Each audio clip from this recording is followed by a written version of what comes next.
اعوذ باللہ من الشیطان الرجیم، بسم اللہ الرحمن الرحیم۔ شروع اللہ کے نام سے جو بڑا مہربان نہایت رحم کرنے والا ہے۔ سورہ بقرہ کی آیت نمبر 91 سے آیت نمبر 100 میں اللہ تعالیٰ فرماتے ہیں، اور جب ان سے کہا جاتا ہے کہ جو کتاب اللہ نے اب نازل فرمائی ہے اس کو مانو، تو کہتے ہیں جو کتاب ہم پر پہلے نازل ہو چکی ہے ہم تو اسی کو مانتے ہیں،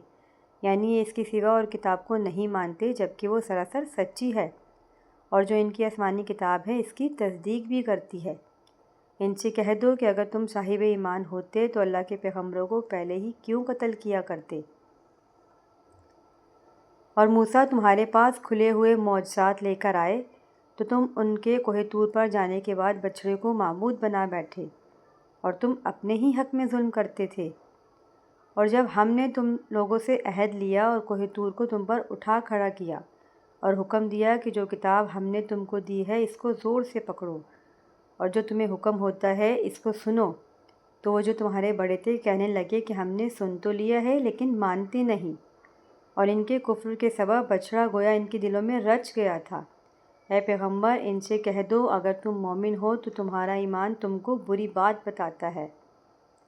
کہہ دو کہ اگر آخرت کا گھر اور لوگوں یعنی مسلمانوں کے لیے نہیں اور اللہ کے نزدیک تمہارے ہی لیے مخصوص ہے،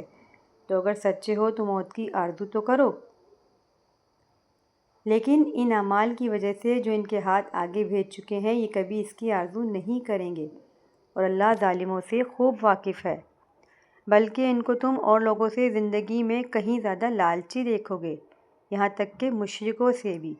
ان میں سے ہر ایک یہی خواہش کرتا ہے کہ کاش وہ 1000 برس جیتا رہے، مگر اتنی لمبی عمر اس کو مل بھی جائے تو اسے عذاب سے تو نہیں چھڑا سکتی،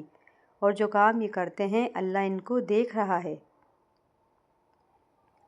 کہہ دو کہ جو شخص جبرائیل کا دشمن ہو اس کو غصے میں مر جانا چاہیے، اس نے تو یہ کتاب اللہ کے حکم سے تمہارے دل پر نازل کی ہے جو پہلی کتابوں کی تصدیق بھی کرتی ہے، اور ایمان والوں کے لیے ہدایت اور بشارت ہے۔ جو شخص اللہ کا اور اس کے فرشتوں کا اور اس کے پیغمبروں کا اور جبرائیل اور میکائیل کا دشمن ہو تو اللہ ایسے کافروں کا دشمن ہے۔ اور ہم نے تمہارے پاس سلجھی ہوئی آیتیں ارسال فرمائی ہیں، اور ان سے انکار وہی کرتے ہیں جو بد کردار ہیں۔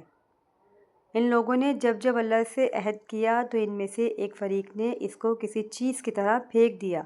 حقیقت یہ ہے کہ ان میں اکثر بے ایمان ہیں۔